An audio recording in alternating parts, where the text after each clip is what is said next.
Hi, I'm Jacob with National Fleet Products, and today we're going to take a look at a loading ramp in a Ford Transit Connect. Let's check it out.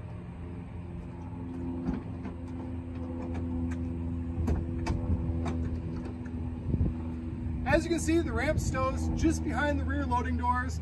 This ramp takes up about 6 to 8 inches of cargo space. Now, this ramp is really easy to operate. I'm going to deploy it and show you.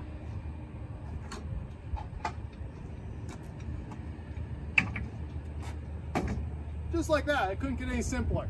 This is a spring-assisted ramp. It's 31 inches free and clear wide, 79 inches long. This one comes with a standard capacity of 880 pounds. We do have capacities available higher up to 3,300 pounds, depending on your needs and requirements. Now, this shows an optional perforated surface. We do have a solid surface available as well. The perforation provides additional traction should you be out in the wind, snow, ice, or rain, those kind of environments. Now I'd like you to come a little closer and take a look at the mounting position of this ramp. You'll notice this ramp features our new removable mounting system. Your mounting plate that gets installed sits right here, and these red handles would be released to detach the ramp from the vehicle. That would allow this to be shared amongst multiple vehicles or to get the ramp out of the way on a more permanent basis. Now, another interesting thing to note is this ramp, the mounting area sits a total of 13 inches into the cargo space.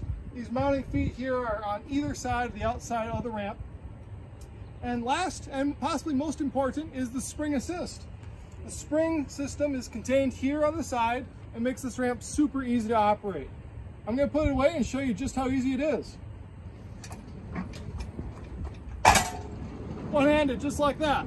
Now, last but not least, this ramp is very quiet when you're going down the road. There's very little rattle or noise associated with it, so you're not going to be going crazy either. Again, my name is Jacob with National Fleet Products. Please give us a call with any questions you might have. We're here to help. Thank you.